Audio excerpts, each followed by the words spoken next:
Hi, I'm Holly Harris, host of Spinning the Blues on WUMB, Saturday nights from 6 to 9. But I am here at the Glocester Blues Festival for Don Odells Legend Studio outside in beautiful Gloucester, Massachusetts at Stageport Park.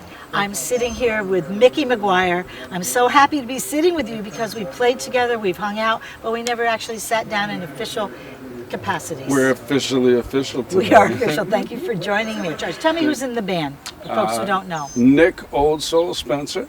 Very old soul. One front and right. Very old soul. 18 years old. Don't be fooled. He's been here before. Berkeley student. Yes, indeed. Pat Hurley, Patricio. Pat Hurley, he's grew up in Muddy Waters neighborhood and toured with Mighty Sam McLean and all He's that. so amazing. That's Yes. where I know him from. And Harrison Fody back there on drums. Going to be a household name one day. Absolutely. He's one of the He's best like on Ringo. the planet. He's Yes. brilliant. Absolutely. Even as a kid, he'd be playing with that long hair, and he's incredible. He's such a good human. Like I'm in a project with the best humans on earth, and so my dearest friends, and yeah. Tell me about you. You grew up where? I grew up in Peterborough, New Hampshire. Hampshire. Yeah, New Hampshire. Peterborough, New Hampshire, little tiny town, 6,000 people, and fortunately, the Rhineborn Blues Club was only 12-minute drive away. Crawl there. Yeah. So you went to Doug Rhineborn's place. Yes, it did. You know, that was a special place. It was a very special place. Yeah, blues clubs are important. One day I'm going to own one. They're important for I a community. hope so. Yeah. Venues are not easy, but they're important. Extremely important. Way Yeah. beyond, like, the Rhineborn's responsible for a big part of New England's blues Yeah, I agree. community, I agree in my with you. opinion. Yeah. I agree with you. And your parents were incredibly supportive of you. Oh, yes, You had absolutely. great parents. 100%. 100%. You know, I and- miss my mom every day. Yeah, she was Fortunately, very my beautiful. dad's still here. Yep, He's great. And they got you into the car business so you could make some money along with the music. that's it. And I've had a car business for 25 years, and I'm ready to move on to full-time music. Yeah. My customers now call me full-time musician, part-time mechanic, and I love that. This is a good sign. Yes. Tell me about you musically. What was your first instrument? First was guitar. Well, first was piano when I was really young. My dad was teaching me keyboard, and then I got into guitar. An old biker started teaching me rhythm guitar when I was 12 years old, and he goes, "Don't play lead, play rhythm." Rhythm guitar is a dying art form. Wow. And then at 23 years old, I got dragged to the Rhineborn. I didn't want to go. Really? Like a blues club. I don't want to go watch the blues. That music all sounds the same. Just happened to be Luther, Guitar Junior Johnson, recording live at the Rhineborn that night, and I was had hooked. that album. Right. Oh, what a fortuitous event. Yep, I was hooked forever. From that night, I had to learn, and Skip Philbrick started teaching me blues guitar. Oh my God. And from there is, yeah. There's a lot of guitar players. I started like in bass. And then you're a great bass player. Yeah, Tell thank me you. about your connection to Luther. Yeah, well, Because we have to go there. it started that night at the Rhineborn. I had no idea, and completely shocked and completely hooked by Luther. And he was up singing and dancing and nodding his head, and I was dancing and nodding my head back at him, making him laugh his from head would stage. go like that, like right, a bobblehead. continuous the whole time he's playing. Yeah, man. Oh. And I made him laugh, and he loved it. And we became friends that night. And then it took me a couple of years to start learning blues, and then officially had my first bass gig playing blues. And who was sitting 10 feet away was Luther sitting there staring at me. Oh man. And if I wasn't nervous enough already, and I got off a stage, and Luther goes, "Come here." And I walk over. I said, "Yes, Mr. Johnson, what's going on?" And he goes, "I got to tell you something." I said, "What's that?" He goes, "Do you know who you sound like?" And I was like, "I have no idea." And he goes, "You," and that's a good thing. Oh, That's what a you're supposed to do. Fabulous comment. My first gig back in 2009. I started at this late. Well, he was so supportive. He was supportive of May Kramer and the music, and he was supportive of Ed Burke's club when I would see him down there, and Johnny D's. I mean, he was just, when he moved to New Hampshire, you know, it was really game on. It was great. Absolutely. And he was, would you say, a mentor to you guys? Oh, huge mentor. He's one of my best friends on earth. I And miss him. I miss him every day. I bet you miss him every day. And his ringtone, if you called my phone right now, you'll hear his voice. Aw. He was definitely my blues mentor, but more importantly, the spiritual side. I tell people all the time, he's one of the best musicians I ever met, and he's even more incredible human. Wow, that's The very, spiritual very end of important. it. Very Yes. important. Yes. From Ada Bena, Mississippi. Yes, You had me indeed. say it right. Right? Tell me about when you went down to Florida and recorded that album on Halloween. Oh yeah, Once in a Blue Moon. That was a trip. Yeah. That was fun stuff. Yeah. The whole ride to that gig, from Wildwood down to St. Pete, was with Pat Herlihy, who's playing with us. We're riding, I'm in the back of the car, and he goes, "Put on my music." So we're listening to his music, and the whole ride, he goes, "Listen, this is what a blues bass player is supposed to sound like, not like what you're playing." For a whole hour ride, he told me that I couldn't play bass, and he did it on purpose just to get me there totally wound up. Yeah, right. And we played 2 hours and 43 minutes straight through, and he goes, "All right, y'all, we're going to take a break. We'll be right back." And I was like, "Luther, what?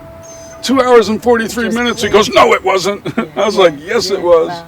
The Hideaway is not there as a club anymore. Oh, it's right. kind of a little listening room. Right. But that's a special CD. Absolutely. Wonderfully recorded. And I know our dear friend Mike Shivers Yes. is a part of this, who Yes. we've also missed. We've lost For some sure. good people. Lost a lot of good Which people. is why it's so important to keep this music alive, what we're doing. 100%. You know, we're all doing it, 100%. you know. It's a mission. It's a mission. Yep.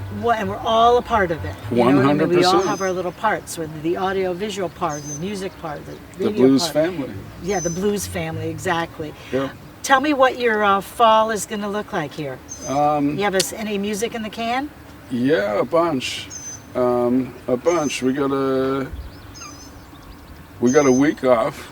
We've done 7 gigs last week, 6 the week before, 6 the week before. I We've see been you everywhere. really, really busy for a couple months. Just played New York City on top of a pier top Oh and my God, how above City Winery. wonderful. Fun stuffs. We're That's a great gig. yeah, we're starting to. We got gigs in Vermont and Massachusetts, and we're expanding in Maine, Rhode Island, New York. I'm so glad. Yeah, you are we're a part-time gearing up. mechanic. We're Full-time yes, we're music. gearing up to tour.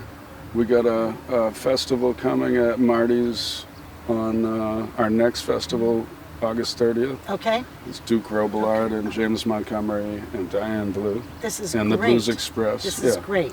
Good. So we're headed into the studio in a couple weeks to make a brand new album because we have nothing out there yet. Right. We're Well, I rebranding, have as the- you know. I have We've the gone from former one Right. transition. We're going from one thing to another, and yeah, we're This really excited. This is fabulous. Yeah, really excited. Can you tell me anything that's going to be on the new release? Um, Are you writing tunes? I think we're doing all originals, just like we played today. So- We'll probably add in at least one Luther song, just as a I think tip of the that's- hat you to know Luther. What? I think that's an important right, component. Right, but I think everything that's great. else is original. And the sounds today, you know, you did different styles, and then the slow it down and the soulful stuff. It's beautiful. Thank you. Yeah, it's very, very We're beautiful. working really hard to, another important thing Luther said to me, and he goes, "Listen, if you want to make it in this business, you got to have your own sound.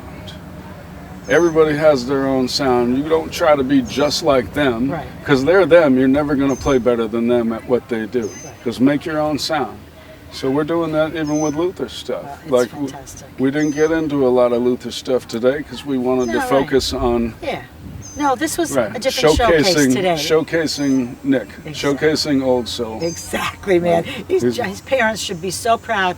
His mother would come around with him. She wouldn't let him out of her sight for years. She Yep. did the right thing. Yep. She let him loose in the play Absolute- yard. abs- Woo! Absolutely. So it was the right time. Yes. It was perfect. Well, you know? and he's such an inspiring soul musically, but even so on a personal level, he is such an optimist. It doesn't matter what, he's optimistic and wants to go do this and doesn't complain about anything. We played 10 gigs in 8 days at Bike Week, 37 hours of live performance. Wow. And I heard him in the other room talking on the phone to a friend, and he goes, "Oh, my fingers hurt so bad, my throat hurts, whatever, we're only halfway through the week."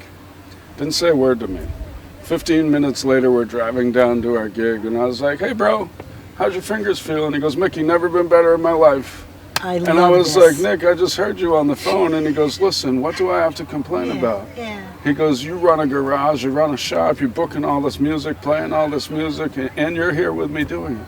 He goes, "If I can't handle this, I can't handle the music business. I'm going to tour the world." This is marvelous. And, Like he's- and the name, the Blues Express, is the right name. Yeah, Because you I are think so. plowing forward, Right, baby. Right. This we're is so we're on a exciting. mission. You've been to Memphis. You're Yep. going to go back again. Yep. Well, listen, I know we're going to get to the next act here, act on stage. I'm looking forward to hearing Eliza, and I'm looking forward to hearing Brandon. This is a marvelous day here at the Gloucester Blues And Festival. Shay Lynn Band, Shay Lynn Band. my dear friends Oh, from Florida, 9-piece fantastic. powerhouse band. Fantastic. Yes, super exactly. excited. Exactly. So, Micky Maguire, I thank you for sitting down with me. I love you. Thank you, and Holly. I you're love welcome. you. And I say this all the time. Let's continue to check in from time to time and see where the Express goes, see where we go with ourselves. Absolutely, All right? absolutely. Yeah, we got a bunch of new rooms, and we're looking for more new rooms. We're Let's ready do to it. go anywhere. Let's anywhere. do it. Hi, I'm Holly Harris. I've been sitting here with Micky Maguire for Don Odells Legend Studios, the outside version. Thank you so much.